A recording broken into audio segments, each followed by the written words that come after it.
itu menyegarkan ingatan saya bagaimana Akbar Tanjung waktu itu kalah tidak jadi ketua umum lagi. Akbar mengatakan ke saya, Pan, gak mampu keuangan saya gitu. Di media bahwa Bahlil pernah mengatakan bahwa sudah bukan kader Partai Golkar. Iya, antara quote media dengan real administrasi kan harus di-matchingkan, monggo aja loh. Menegaskan satu hal, ayo Pak Erlangga, kira-kira bagaimana sikap politiknya? Ini mesin politik yang lain sudah mendidih, sudah bikin kongsi politik. Golkar apakah ingin ke Prabowo, apakah ingin ke Ganjar, ataukah ingin ke Anies? Tentu misalnya dengan menyorongkan Pak Erlangga sebagai cawapres.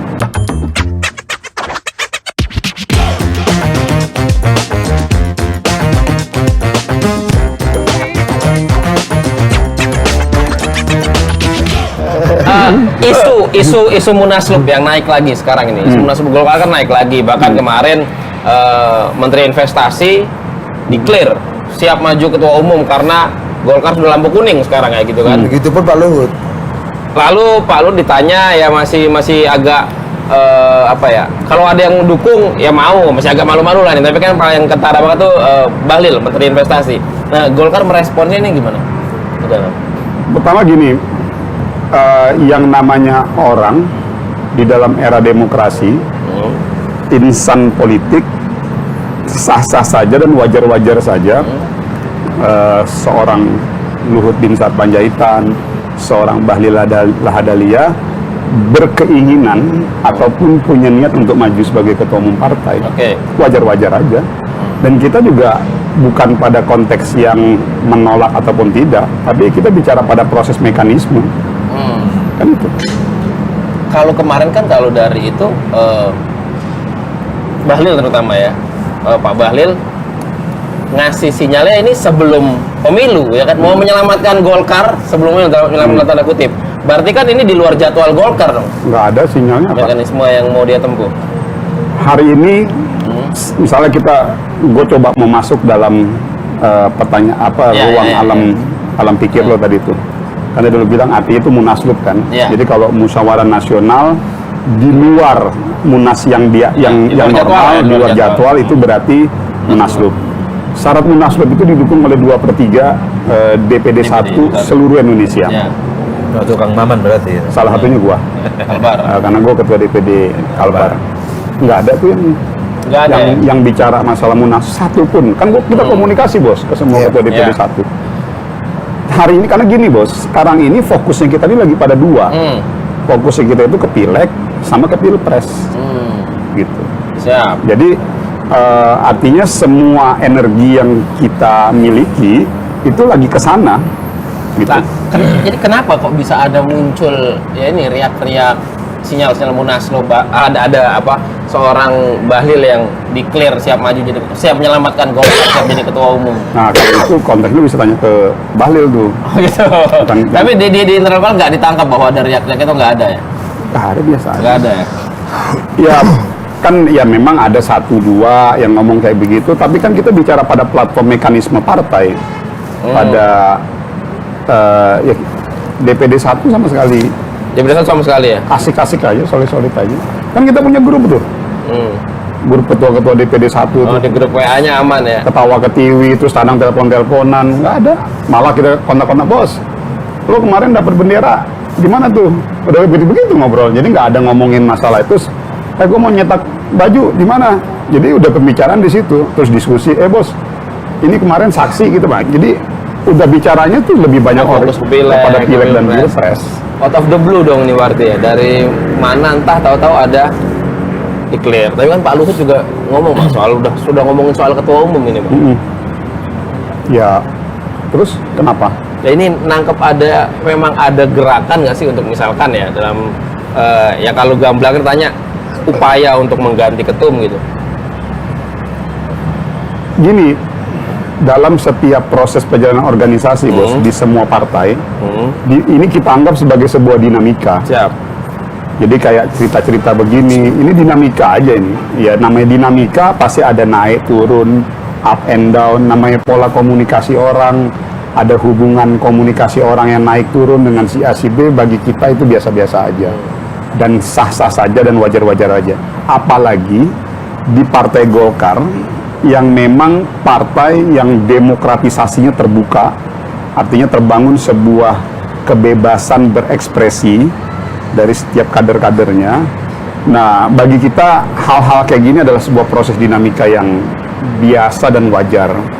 Nah, namun yang terpenting kan kalau tadi kita bicara mekanisme, ya tadi di kita DPD 1 masih ada. Masih ada, oke.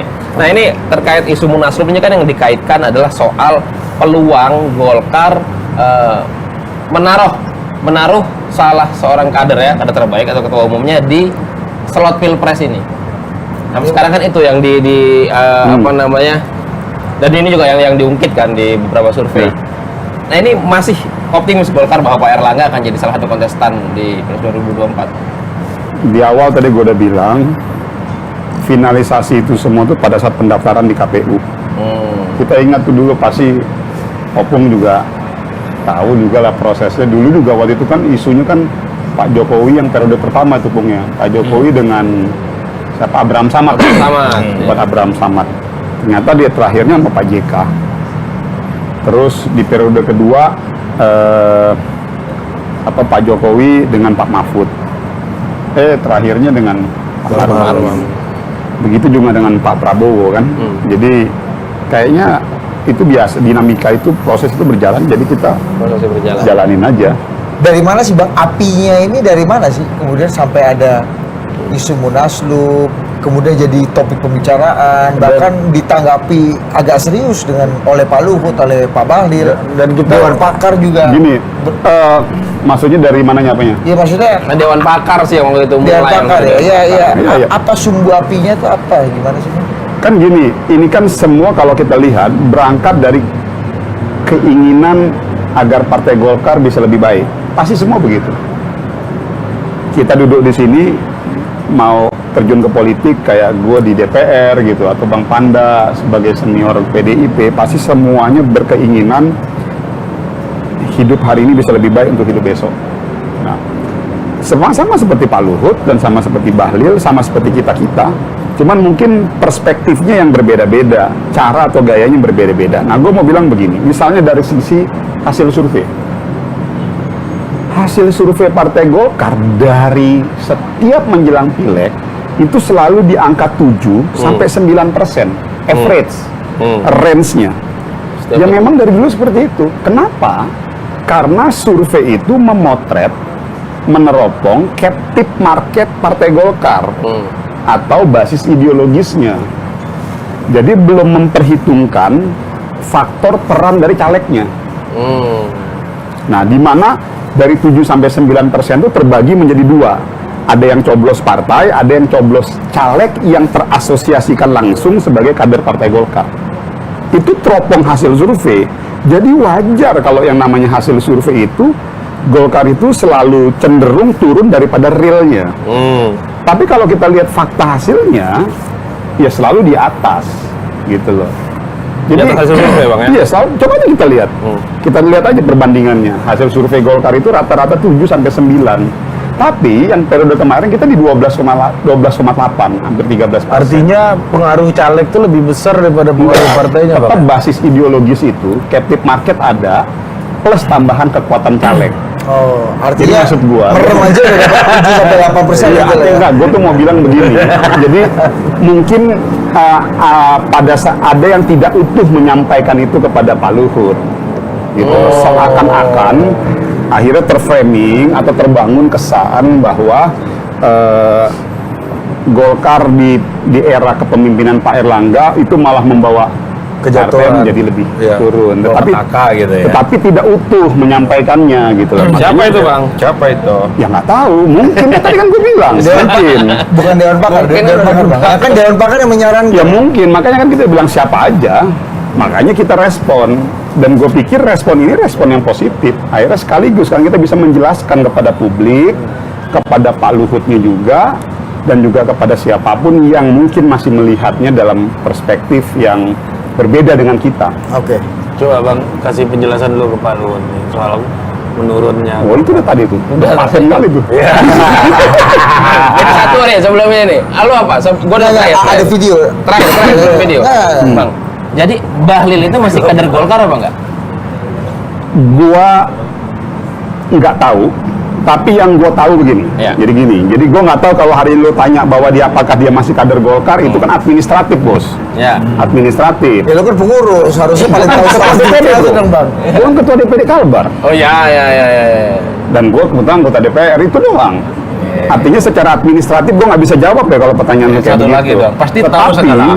Tetapi yang bisa gue jelaskan Ya. bahwa beberapa tahun yang lalu, gua, Bahlil, Dev Laksono, Arum, Andi Sinulinga, kita pernah sama-sama berkontestasi maju menjadi ketua umum AMPI. Yang menang waktu itu Dev, Oke. gitu. Nah, waktu itu Bahlil menjabat sebagai bendahara Partai Golkar Papua. Gue lupa Papua Barat atau Papua.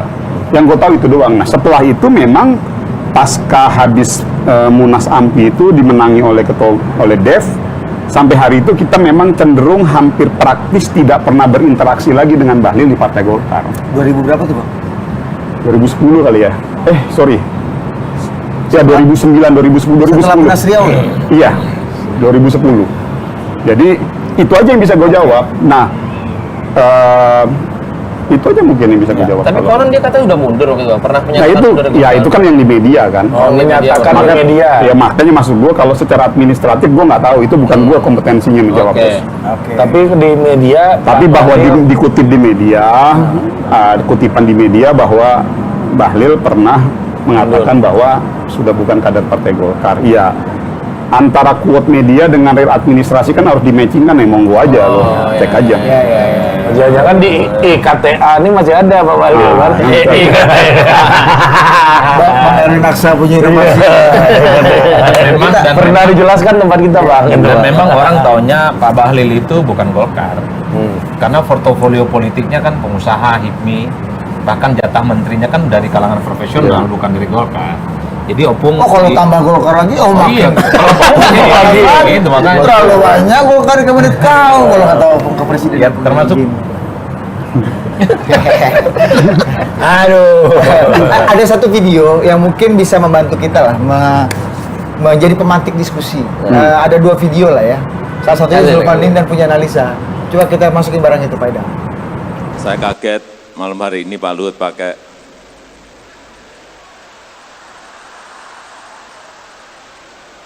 jas kuning. Tolong berdiri Pak Luhut.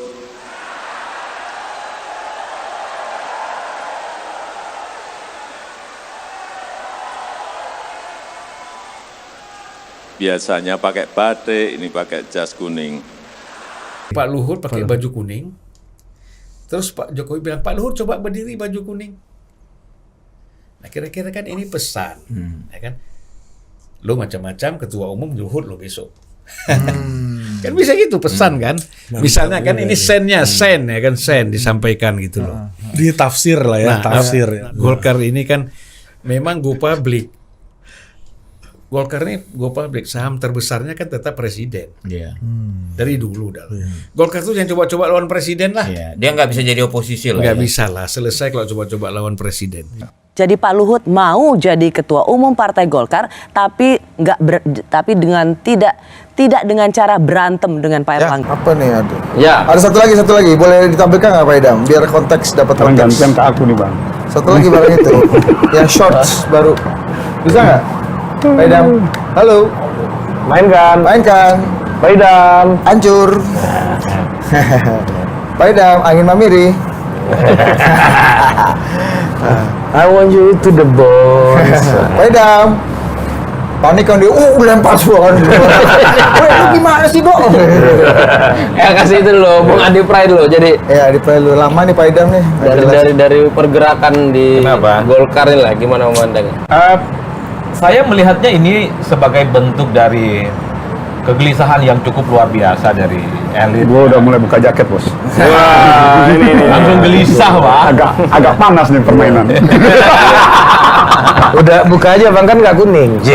Kalau Pak Luhut kan pakai kuning. Ya saya membaca ini sebagai bentuk kegelisahan dari sejumlah elit-elit Golkar yang saya kira memang harus diakui Bang Maman. Golkar itu kan kehilangan momentum politik menuju 2024 ya. Sekalipun kita tahu madhab politik Golkar itu adalah politik di tikungan akhir, main di last minute. Soal kongsi pencapresan, soal pergerakan politiknya itu selalu main di akhir tuh. Kita sering mendengar itu dari pernyataan-pernyataan Golkar. Tapi kan ketika sudah mulai muncul konfigurasi politik secara umum, ada porosnya Ganjar, ada Prabowo Subianto, kemudian ada Anies Baswedan, rasa-rasanya Golkar ini nyaris tidak pernah dibicarakan apapun terkait dengan Pilpres. Sepertinya orang Golkar itu ingin menegaskan satu hal. Ayo Pak Erlangga, kira-kira bagaimana sikap politiknya? Ini mesin politik yang lain sudah mendidih, sudah bikin kongsi politik. Golkar apakah ingin ke Prabowo, apakah ingin ke Ganjar, ataukah ingin ke Anies? Tentu misalnya dengan menyorongkan Pak Erlangga sebagai cawapres. Itu sikap politik. Atau pilihan dari opsi Monas 4 tahun yang lalu, ketika misalnya mengamanatkan Pak Erlangga sebagai capres. Mudah solusinya, tinggal meyakinkan Partai Amanat Nasional untuk mengunci ambang batas presiden 20%. Cuman kan problemnya, PAN ini kan juga ke kanan kiri. Kadang ke Ganjar, kadang juga ke Prabowo demi mengamankan Erick Thohir. Ini salah satu variabel sebenarnya yang bisa menjelaskan kenapa gonjang-ganjing ini muncul. Karena memang Golkar kehilangan momentum dalam konteks Pilpres. Erlangga itu harus diakui, kalah nyaring ya pembicaraannya dari Anies, dari Prabowo, kemudian dari Ganjar, AHY, bahkan dari AHY. Caimin juga, manuvernya cukup luar biasa. Apa yang kurang dari Golkar, Pak? Bukan hanya Pak Erlangga sebagai Menko, loyalitas dan totalitasnya luar biasa ke Pak Jokowi.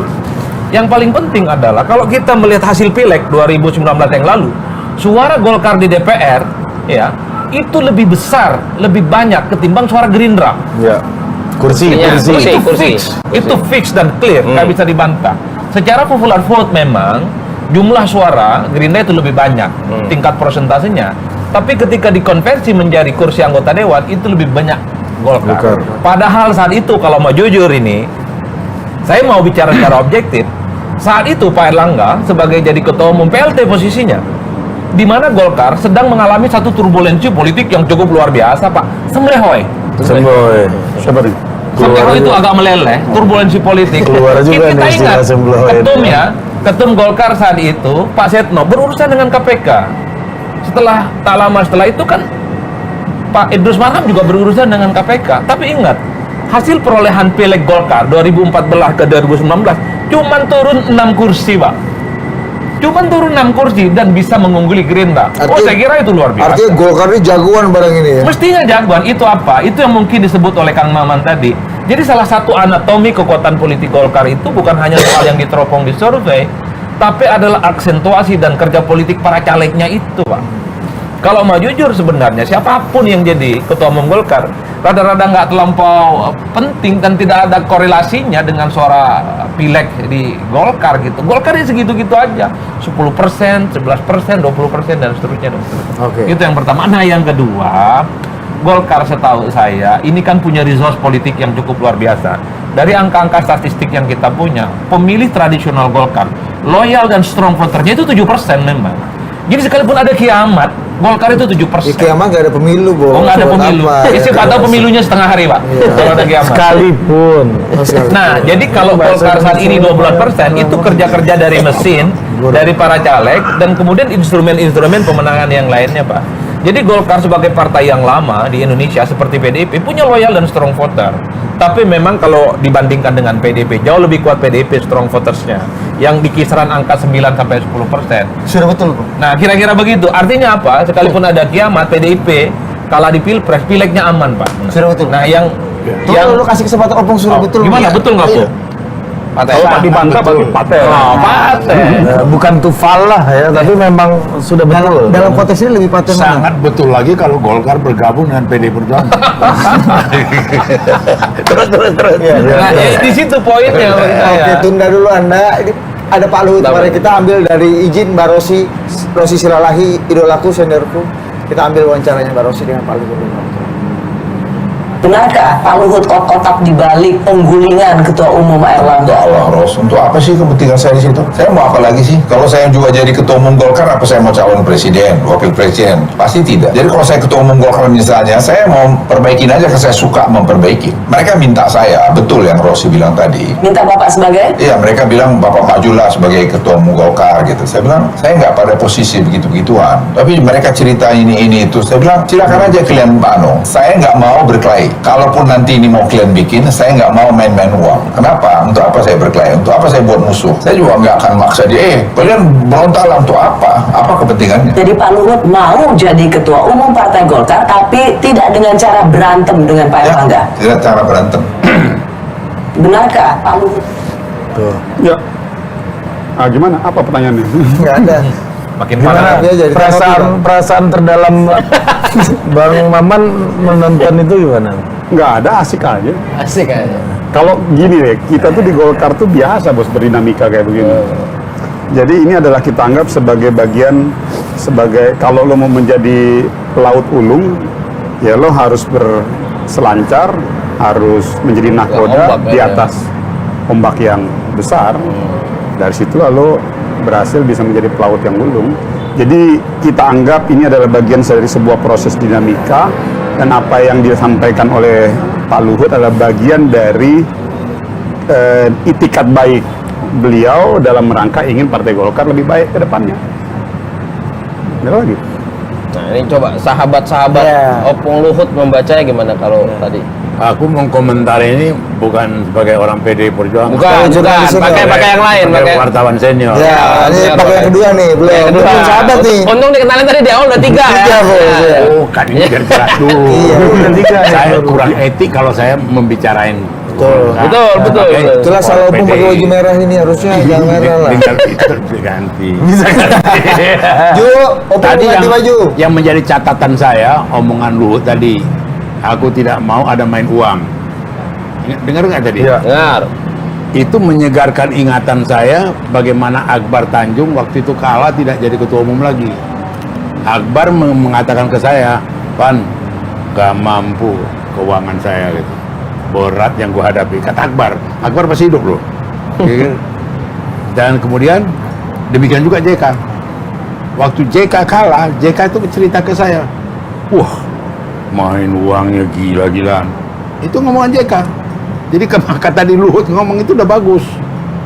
Aku tidak mau ada main uang ya, gitu. Kalah tapi itu. Jadi aku ingat di pengalaman dua orang ini, yang cerita ke aku loh, bukan aku dengar, gitu loh. Nah harapan saya Golkar ini kuat, join dengan kami gitu loh. Sebagai PDI ini. Sebagai PDI. Sebagai kolom ketiga, sahabat daripada Opung Luhut, ya kan, satu Pak Nababan, satu Panjaitan. Ya, yang pernah juga menengahi antara Panjaitan dan Napitupulu. Nah, melihat tadi Pak Luhut bicara seperti itu Pak Luhut sebenarnya pengen ambil alih Golkar atau riding the wave aja, atau Pak Luhut sebenarnya nggak suka, sebenarnya tetap sempat sayang sama Pak Erlangga. Kurang etik lah aku komentar. Sebagai yang ketiga nih. Bukan nggak etik lah. Wah, di buku Opung aja banyak komentar soal Pak Luhut. Iya. Gimana, Bung? Nah, kalau dilihat dari tadi kan clear ya.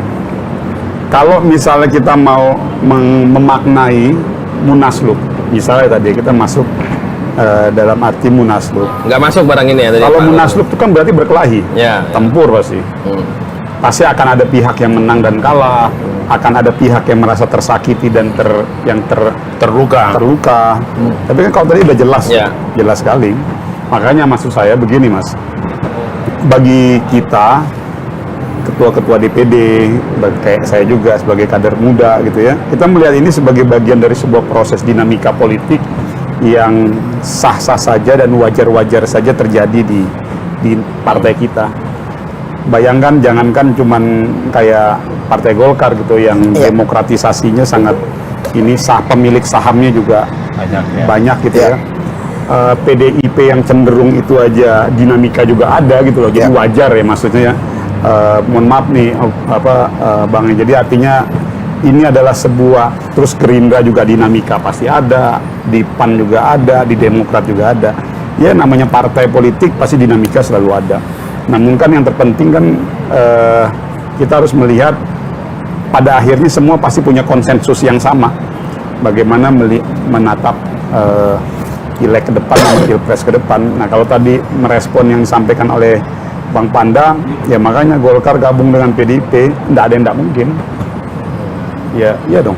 Kita harus bilang tidak ada yang tidak mungkin dalam politik itu. Iya benar. Artinya semua kemungkinan walaupun kecil ataupun besar pasti ada.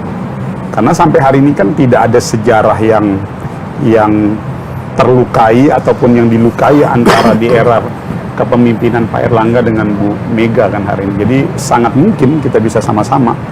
Tapi kalau kayak kata Bang Adi tadi bahwa ada kegelisahan itu di Golkar itu ada soal pilpres ini. Begini, kegelisahan maksudnya?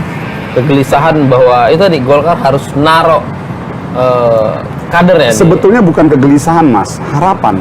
Harapan. Ya, jadi jangan dipelintir ya. Jangan digeser-geser, jangan dirubah-rubah, jangan dipindah-pindah. Wajar dong yang namanya kader partai dari tingkat desa, kecamatan, kabupaten, kota, provinsi, sampai yang di DPP menginginkan ketua umumnya bisa mencalonkan menjadi calon presiden atau calon wakil presiden. Gue pikir itu hal yang normal lah dan namun kan kembali lagi semua juga memahami bahwa preferensi politik atau ingin menjadi calon presiden, calon wakil presiden itu kan parameternya, instrumennya banyak sekali. Ada instrumen dukungan partai, ada instrumen dukungan elit, irisan-irisan elitnya seperti apa, komunikasi politik antar elit seperti apa, lalu yang ketiga tadi oke, kita harus secara saintifik juga pasti faktor survei juga akan dihitung dan dipertimbangkan walaupun itu bukan menjadi satu-satunya dasar ya. Lalu yang terakhir juga hitung-hitungan pasca nanti lo jadi. Itu harus dihitung loh, itu yang sering sekali orang cenderung abai. Dia cuma berpikir oh yang penting jadi dulu, tapi setelah jadi bagaimana kekuatan di dukungan di parlemen itu kan harus dihitung. Seperti apa konfigurasinya. Jangan sampai nanti lu udah jadi, lu masih harus berhadapan dengan kekuatan di parlemen yang tidak seimbang. Itu kan juga harus dihitung. Bang, Gue mau ke Adi boleh. Ini menarik. Jadi kita tahu sebelumnya itu kan yang akan berkompetisi walaupun tidak jadi itu Pak Erlangga dan Pak Bambang Susatyo, Pak Bamsud kan, di internal Golkar Dulu. kongres sebelumnya gitu kan. Walaupun tidak jadi gitu, tapi ini muncul tokoh lain gitu ya, yang menjadi personifikasi dari kekuasaan, yaitu Pak Luhut gitu. Nah, karena kata Bang Zulfan tadi pemegang saham ini IPO, tapi pemegang saham tertingginya istana. Nah, menurut Bang Adi gitu, apakah di internalnya sendiri pertarungan yang lalu itu nggak mungkin dilanjutkan sehingga ada, kalau kita bilang tokoh eksternal nih Pak Luhut nih karena bagian dari kekuasaan gitu ya. Sorry, gue klarifikasi loh, Pak Luhut itu bukan tokoh eksternal bos. Iya. Dia ketua Dewan Kehormatan Partai Golkar. Iya betul, maksudnya gini Bang, bukan yang pengurus ada DPP. di dalam pertarungan sebelumnya. Yang pertarungan sebelumnya kan adalah Pak Erlangga dan Pak Bamsud nih. Pak Bamsud udah bilang mau maju lagi tapi 2024. Iya, tapi ini aktor baru yang masuk nih dalam di luar ya internal Pak Erlangga dan Pak Bamsud karena kongres sebelumnya ini ada aktor baru. Panjang Nah, kan kemunculan dikasih aktor Anda, kan? baru ini menurut Bang Adi Jatuh kucing. ada faktor apa? Apakah yang lama ini pertarungannya udah nggak bisa dilanjutkan lagi gitu ya, sehingga butuh untuk mengundang aktor baru atau gimana? Kan memang di Golkar itu kalau melihat regenerasi secara umum selalu memunculkan tokoh-tokoh baru. Siapa dulu yang bisa menyangka Pak Erlangga itu dari PLT ketum kemudian jadi ketum? Sesuatu yang tidak pernah dibayangkan oleh publik di tengah powerfulnya Setia Novanto dan Idrus Marham. Tapi karena ada persoalan KPK, ada kemudian Munaslup, muncul Pak Erlangga sebagai figur kunci. Ingat loh, sekalipun saat itu rivalitasnya seakan-akan kuat dengan Pak Bamsud di Ritz-Carlton, karena kebetulan saya hadir, diundang oleh teman-teman JNI TV, itu aklamasi. Aklamasi di mana meminta Pak Erlangga dan mengangkat Pak Erlangga Hartarto sebagai ketua umum dan meminta sebagai kandidat capres di 2024. Oh, itu luar biasa. Sejak saat itulah kemudian Erlangga tampil sebagai figur yang relatif cukup powerful di internal Golkar, memiliki daya cengkram yang cukup luar biasa. Tapi kan Golkar ini kan regenerasinya begitu cepat. anggaplah selama 5 dan 6 tahun belakangan, Pak Erlangga bukan tanpa celah, layak juga dievaluasi, terutama pada level elektabilitas. Apa yang kemudian membuat Golkar ini rasa-rasanya elektabilitasnya yang 12,6% berjarak dengan Erlangga, yang hilal politiknya nggak muncul secara personal. Berarti ada jarak di mana pemilih Golkar itu tidak otomatis memilih Erlangga Hartarto. Kalau itu bisa dikonversi oleh Bang Maman yang salah satu ketua DPD, di mana suara Golkar hasil Pileg 2019 yang lalu 12% menjadi suaranya Pak Erlangga, saya kira akan kompetitif. Minimal 8% lah. Minimal 8%. Gitu kan. Kenapa begini? Iya, betul juga. Kenapa begini ceritanya? Ini menegaskan bahwa ada sesuatu yang terputus yang dilakukan oleh Pak Erlangga ini tidak terlampau tuntas dan nggak maksimal. Jangan-jangan saya menduga selama ini Pak Erlangga ini kan show off ke publik, resultantenya lebih banyak muncul sebagai Menko Perekonomian. Tidak lebih banyak bicara mengekspos dirinya sebagai ketua umum Golkar. Pak Erlangga siapa yang bisa meragukan kapasitasnya, bisa menstabilkan ekonomi, pertumbuhannya mantap dan seterusnya. Tapi yang dapat kredit poin itu Presiden Jokowi, Pak. The bright spot in the dark itu ya sebagai Menko Perekonomian. Betul. Ya? Sebenarnya kalau bicara tentang ekonomi secara umum Indonesia stabil, kemudian resesinya bisa ditahan, tumbuh 5% sekaligus itu tidak bisa dibanggakan. Aplausnya ke Pak Erlangga mestinya. Tapi yang dapat aplaus itu Jokowi. Tapi ketika bicara ekonomi dalam ancaman resesi, krisis global, pasti yang dicaci maki adalah Menko-nya, bukan yang lain, bukan Presiden pula, Pak. Jadi seakan-akan untuk sesuatu hal yang baik dilakukan oleh Pak Erlangga, yang dapat tepuk tangan itu Presiden, tapi giliran ekonomi bagus, dicaci maki, Pak Erlangga yang kena batu. Balihonya pun sama Menhan pula. Sama Menhan pula. Itu yang pertama. Kamu provokasi pula ini jadi ikutan. Tapi provokasi ini Anda setujui kan? Setuju, Pak. 100% agree. Ini kalau diterusin, Ganjar pasti menang. bisa gitu bergabung. P3, Golkar, itu kan belum. Hanura, lu bukan. Ini dahsyat ini. Kalau Golkar, P3, PDI bergabung, presidennya udah paten ini udah. Nah, yang kedua gini, dari sisa bulan menuju pemilu ya, di bulan Februari itu, kalau saya selalu mengatakan sebenarnya Pak Erlangga itu harus lebih banyak tampil sebagai sosok yang mewakili sebagai ketua umum Golkar. Nggak usah malu-malu, Pak. Ketum yang lain jadi menteri, itu kampanye tentang partainya kok. Ada billboard, ada baliho. Emangnya mau masuk surga? emang Pak Prabowo sering tampil sebagai Gerindra. Nah, kalau Pak Prabowo sering dong. Pak Prabowo kan sudah 3 kali ikut kontestasi. Ini mau yang ketiga. Kalau Pak Prabowo justru yang kerja keras partainya, Dir. Bagaimana caranya elektabilitas Pak Prabowo dipindahkan ke Gerindra? Beda sama Erlangga. Erlangga gimana elektabilitas partainya pindah ke elektabilitasnya dia gitu kan. Jadi tak perlu sungkan-sungkan sebenarnya. Jadi Pak Erlangga nggak perlu sungkan-sungkan, tidak perlu menutup hati bahwa sebagai ketua umum partai harus mulai berpikir bagaimana Golkar semakin kompatibel. Ini beda sama Caimin ya Pak Adi ya? Oh, kan bukan menteri. Enggak, maksudnya orang bahkan kayaknya nggak banyak yang tahu Caimin wakil ketua DPR kan? Iya betul. Orang tahunya ketum PKB kan? Sepertinya Pak Erlangga ini terlampau sopan dalam berpolitik, selalu menjaga tata krama dan etika berpolitik. Atau terlalu teknokrat sebagai Terlampau menteri. teknokrat, tidak keluar sebagai ketua umum partainya. Saya kira ini perlu dipertimbangkan. 7 bulan menuju 14 Februari, Pak Erlangga harus banyak tampil sebagai ketua umum Golkar, diamplifikasi dan diekspos. Karena begini, Bang Maman, satu hal ya. Kalau mau jujur nih, partainya Bang Opung ini sudah mengalami Opung Panda. Kalau mau jujur, ini sepertinya PDIP mengalihkan rivalitas PDIP itu bukan lagi dengan Golkar. Kalau 99, 2004, 2009, PDIP itu seakan-akan rivalitas politiknya dengan Golkar head to head-nya. Iya. Tapi setelah itu, rivalitas PDIP nggak lagi dengan Golkar, tapi dengan Gerindra. Setelah tahun berapa? Pasca 2009 terutama, 2009, 2014, dan 2015. Jadi yang dihitung oleh PDIP yang menjadi rival utama bukan lagi Golkar. Meskipun partai kedua terbesar di parlemen selalu Golkar. Betul. Iya Bang Maman ya. Karena apa? Karena Golkar tidak berhasil memunculkan kader terbaik mereka sebagai eksponen pencapresan di 2000, 2004, 2009, dan 2014. Memang ada Pak JK Tapi kan resultante untuk kepentingan Golkarnya tidak terlampau kuat. Ini yang saya kira memang harus dilihat secara utuh. Nah, yang terakhir Kang Maman, kenapa begini ceritanya? Butuh momentum politik ini Golkar. Kalau kita membaca angka-angka survei, kan P3 naik nih. Sekarang P3 naik. Ternyata ketika ditelusuri, karena seringnya P3 mengamplifikasi Sandi sebagai sosok yang bisa maju di 2024. PKB juga naik secara signifikan karena seringnya mereka mengamplifikasi dan suka ngomong bagaimana Cak Imin punya potensi maju di 2024. Nasdem jangan tanya, Nasdem jangan. Nah, Pak Erlangga nggak ada di situ, Pak.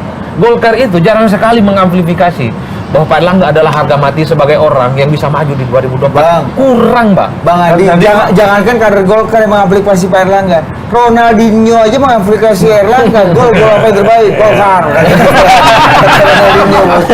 bahkan tadi pun Bang Maman soal pencapresan udah menjawab kan bahwa kita akan diskusi dengan presiden tapi ada mekanisme partai.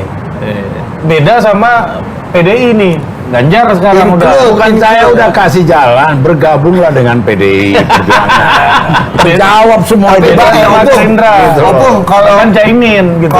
Kalau Golkar gabung PDI Perjuangan dapat nggak barang ini jadi wakil? Nah, jadi cawapresnya nih Pak Erlangga. Nah, itu udah pembicaraan tingkat tinggi dong itu. Nanti gabung dulu. Nanti Opung pula yang ngomong nanti terlalu banyak kuning di kabinet kau Pak Ganjar. Jadi bisa dulu Bang. Enggak, tapi begini bos, lo suka nggak suka harus mengakui kalau sebetulnya kan ini kan selalu dari periode ke periode kader Partai Golkar pasti selalu ada di kabinet gitu ya, dan dominasinya pun cukup mendominasi. Itu menandakan artinya aktivitas ataupun aktivitas kader Partai Golkar dalam struktur pemerintahan itu memang cukup bisa mewarnai. Ya itu kan fakta kan. Ya karena tadi memang doktrinnya memang ya tadi faktor doktrin karya kekaryaan itu. Tapi gini, gue mau tapi gue Bang, sebelum Bang situ minta tolong ingatkan ke kader Partai Golkar ini Bang. Ini Kemenaker lampunya nyala. Kemenperin nggak nyala di Kemenperin nih. Harusnya bisa masuknya ke Kemenperin sini kan. Nah, coba zoom Bang Maman coba. Coba dulu. Apa maksudnya? Ini pemerataan. Kemenaker tuh, Kemenperin nggak kelihatan. Kalau Pak AGK placement kita bisa arahkan Kamera agak bawah ini. Pulang jam 10. tapi nggak gini. Cuma tadi gue makasih lah, artinya kayak masukan-masukan saran-saran dari Bung Adi Pray ini kan juga ini tentu akan menjadi bahan referensi kita kan, dan kita sih tidak tertutup, tidak menutup diri dari semua masukan dan saran kan. Ya sampai tadi misalnya bahwa ruang politik untuk bersama-sama dengan PDI, ruang politik untuk bersama-sama dengan partai yang lainnya, saya pikir itu terbuka. Namanya komunikasi politik kan berjalan. Bang, tapi misalnya seandainya Pak Erlangga tidak seberuntung apa yang diharapkan, artinya tidak ada di kertas suara nanti di pemilu 2024 sebagai capres ataupun cawapres, apakah itu masalah nggak buat Bang? Kita nggak usah bertanya-tanya dulu bos. Seperti tadi kata Gibran kan, nggak usah dulu kita ini. Karena Bang Maman udah bilang seperti kata Gibran, ini ada terakhir kita tutup dulu. Ini potongan terakhir ya. Ada potongan terakhir Mas Gibran, ya kan? Bridging dari Bang Maman ya.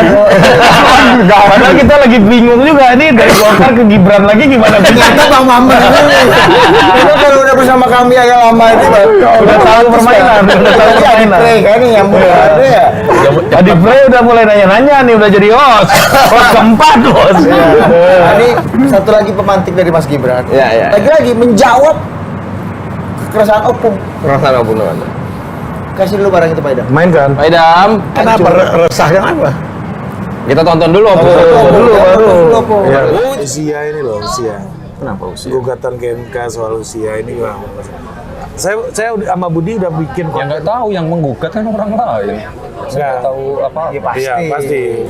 Saya nggak bilang Mas Gibran tahu apa-apa juga. Saya nggak bilang Mas Gibran terlibat mengotaki Iya, dan menggalangi itu pasti nggak mungkin. Ya. Enggak. Orang pasti nih. Iya, kami yakin. Yakin. Nah kami udah bikin konten berdua. Silakan. soal itu dan punya state bahwa 40 tahun tuh nggak ada argumennya. Apa argumennya 40 tahun? Iya, dewasa 40 tahun. Iya. Terus kalau di bawah 40 tahun apa argumennya? Iya, sekarang CEO startup umur 30 tahun bahkan ada yang 20 tahunan udah Banyak. megang ribuan orang gitu. Bahkan Mas Gibran dulu waktu usaha juga megang ribuan orang di usia. Intinya apa? Nah, 40 tahun? Apakah 40 tahun itu sesuatu yang relevan nggak sih untuk persyaratan menjadi pemimpin negara gitu? Aduh, pertanyaannya. Enggak, intinya kalau dari diri saya ya, saya kan ini 35 nih, 36. Saya juga baru 2 tahun masuk politik. Ya memang benar, banyak yang harus dipelajari, banyak yang harus dievaluasi, banyak yang harus kita tiru dari senior-senior kita. Itu. Tapi ya zaman banyak berubah. Kesempatan kita di situ. Zaman banyak berubah. Iya. Diartikan sendiri lah. Jangan Nasdem. Jangan apa? Jangan apa? Jangan, ya siapa yang apakah perubahan? Yang kampanyekan perubahan siapa? Nasdem. Hah? Iya. Ya itu maksudnya. Oh, jangan Nasdem. Zaman banyak berubah. Ya banyak berubah. Iya. Maksudnya Mas, ya artinya sendiri lah. Ya. Memang kita perlu belajar, tapi zaman udah banyak berubah. Silakan Om. Apa pula? Sudah Jangan- jelas betul. jangan- Kalau Anda artinya dengan Sudah sikap jelas itu Ganjar yang dimaksud. bukan dengan sikap Gibran tadi itu terus terang walaupun kalian dengan pertanyaan jebakan macam-macam, dia udah punya pendirian. Jebakan apa? Nggak ada yang jebak. Itu pertanyaan Ya manusia. pokoknya menggiring lah, menggiring. Enggak, kami mau tahu. Itu pertanyaan publik. Mas Gibran gimana? Gimana? Tapi paten dia. Jangan sampai dipanggil abang opung lagi loh. Iya, paten dia. Jawaban-jawaban dia menjawab kalian. Enggak, Iya. kan soal perlu belajar dari senior, tapi juga zaman udah berubah soal 40 tahun gugatan ke MK ini. Iya. Relevan apa enggak 40 tahun itu dianggap umur yang layak untuk menjadi presiden ataupun wakil Pertanyaan itu dalam rangka apa? presiden? Itu tadi. Gugatan ke MK, merespon Iya, untuk apa? Enggak, merespon yang lagi menggugat ke MK. Ya, dan merespon juga nama Mas Please Gibran. dong, Oppo. Nama Mas Gibran.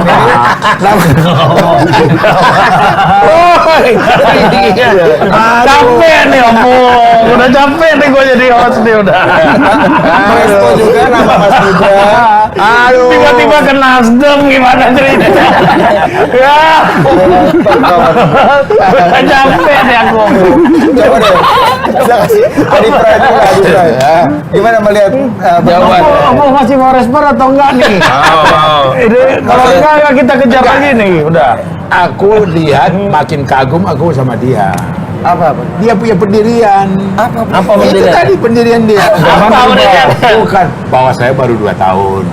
Perlu Masih banyak belajar. Tapi Iya, nggak ada pakai tapi. ada tapi zaman Nggak pakai berubah. tapi.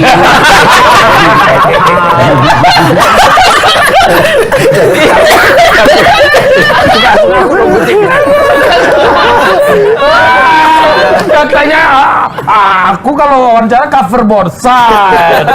Ini tapinya hilang. Gimana? Pernah tahu editing nggak? Iya. Nah, setelah itu diedit. Aduh. Setelah tapi dihilangkan. Udah di ujung nih kita. Coba Adi Pray lu kasih. Ya,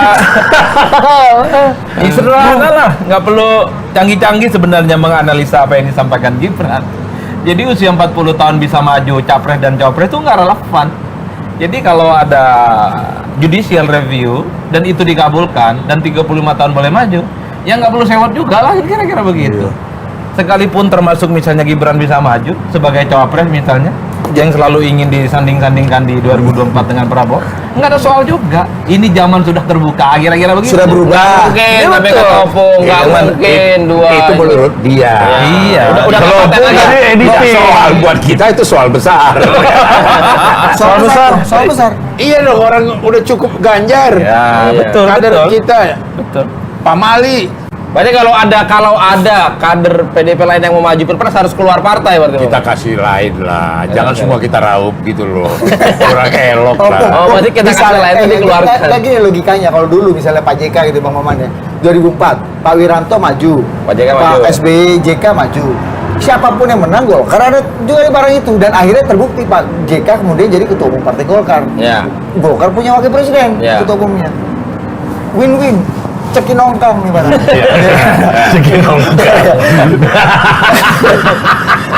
Kalau ini Bung, kan sama logikanya. Cekin nongkang juga. Cekin nongkang juga barang ini. Kalau pas Ganjar maju, dia punya presiden.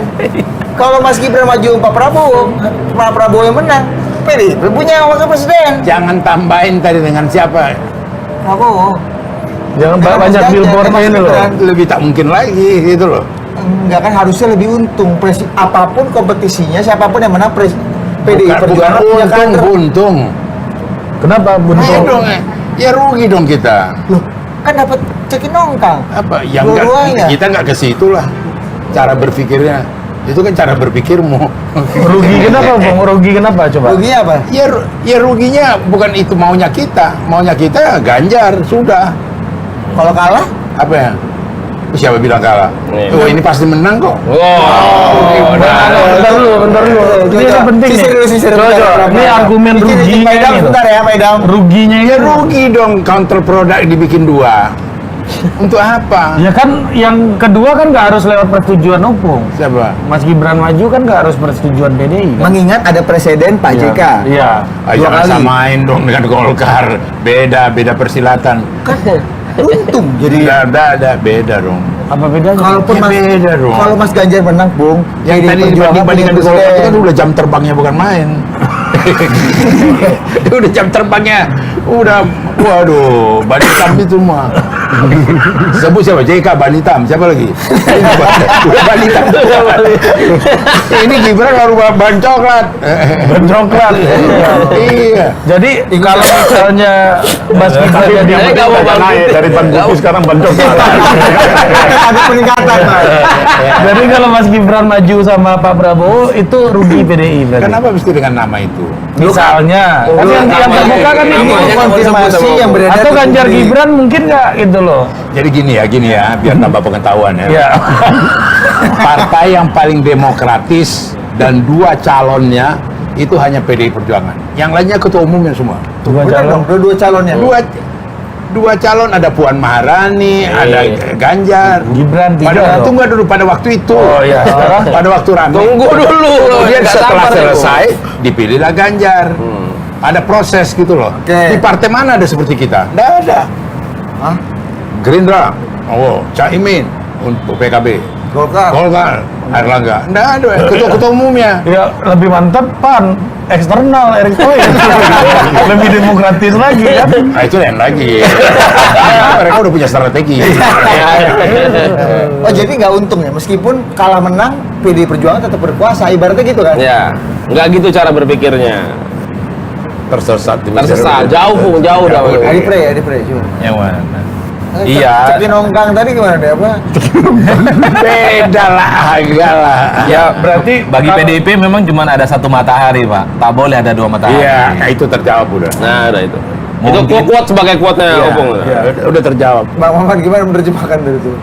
Ya tadi, kalau tadi Bang Panda aja bilang nggak etis mengomentari urusan Golkar, ya Nggak, gitu soal nggak 40 etis. tahun ini. 40 tahun. Itu kan proses hukum yang ya udah proses lagi berproses di MK. Ya mau apa lagi? Itu kan proses judicial review wajar-wajar saja. Misal kalau diterima, ya sudah. Tapi kan dari internal PDIP sudah punya dasar. Abang kalau di pihak pemohon atau enggak kan bisa.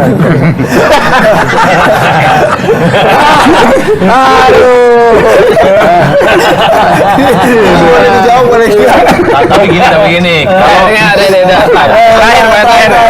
Terakhir sekali kasih hikmah aja nih sama Prof Adin. Arus deras dinamika politik. Ya, sekarang dirangkum aja di sini. Sekarang kondisi terkini, Pak. Habis itu kita Ini tutup akhirnya udah. balik ke judul lagi. Iya, habis itu kita tutup udah.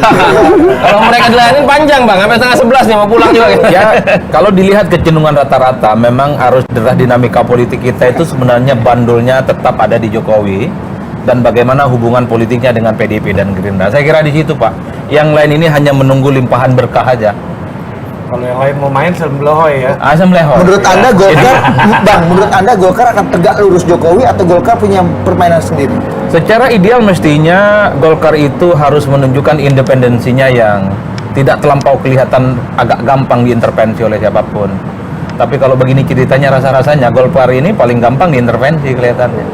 Diintervensi secara politik, gampang ikut ke sana ke sini. Ya buktinya apa-apa harus ke Jokowi. Kalau mau jujur ya harus tunjukkan bagaimana Golkar yang sesungguhnya, seperti yang pernah dilakukan oleh Pak Yusuf Kala itu. Ada dignity, ada pride yang ditunjukkan, sekalipun saat itu melawan arus besar dalam tanda kutip. Tapi JK mampu membawa Golkar punya reputasi politik yang di atas rata-rata. Belakangan ini Golkar kan nggak begitu, Pak. Agak gampang dibawa ke kanan, ke kiri gitu ya. Ini aja udah diajak gabung. Enggak, tadi satu catatan melengkapi Adi Pray tadi dalam kaitan PDI Perjuangan dengan Gerindra, itu apapun ceritanya, pernyataan dari Prabowo yang mengatakan Gerindra itu adik kandung dari PDI Perjuangan. Kapan ngomongnya? Oh, dia ngomong, sering dia ngomong di rapat resmi lagi. Jadi agak beda, ada yang namanya kakak adik gitu loh. Kan ada istilah di barat ini Bu. Itu kan baru rivalry. Kan itu kan baru tahun-tahun ini aja. Sebelumnya kan nggak begitu. Sebelumnya begini. 10 tahun enggak itu. Wah, itu kan penampilan aja itu. Kalau aslinya kakak adik. Itu hampir terbelah ini negara. Jadi aslinya itu ya 2009 itu ya, ketika Mega Pro berjalan bersama, itu aslinya tuh, Bung. Waktu itu, iya. Sampai sekarang? Iya. Kalau begitu ceritanya kenapa nggak gabung aja di 2024? Selesai aja pemilu. Opung kenapa nggak Mega Pro jilid 2? Panjang ceritanya. Panjang ceritanya. Kenapa nggak Mega Pro jilid 2 aja? Panjang ceritanya. Megawati Prabowo mantap lagi. Waktunya udah nggak ada. Kan Megawati pernah cerita sama aku. Aku sudah nenek-nenek. Itu Bung. Bung, yang terakhir banget Bung. Lebih paten mana sebagai orang Madura nih antara Adi Pray sama Prof Mahfud? Lebih paten mana barangnya? Dua-dua paten. Pak Mahfud bidang hukum, ini bidang politik. Sama-sama jagoan. Oh, jadi gitu. Pak Mahfud di politik kurang paten ya? Dia Menko Polhukam. Kau ini. Oke, terima kasih Opung. Bang Maman, Mas Adi Pray udah Mantap kan Bang? mantap kan? Sering-sering sini Bang Maman. Ya kan? Sebagai warga baru ini Anda harus diospek dulu. Abang kayak muncul aja Bang, datang nggak diundang pun datang Bang. Abang kalau habis acara di bawah, nganggur-nganggur naik aja datang. Pasti nih. Sekalian diajar di mana aja Bang, nggak ada. Siapa lagi selain El Munjay, Pak? Valdo Maldini. Iya, Valdo Maldini kata sambutan di sini, Pak. Lalu apa nih? Ya udah sambutan aja lah. Buat aja kekuasaan. Kekuasaan. Ya, salah satunya acara ini. Kalau lagi pusing-pusing gitu ya, lagi Sampai jumpa. Oke. Ini sebenarnya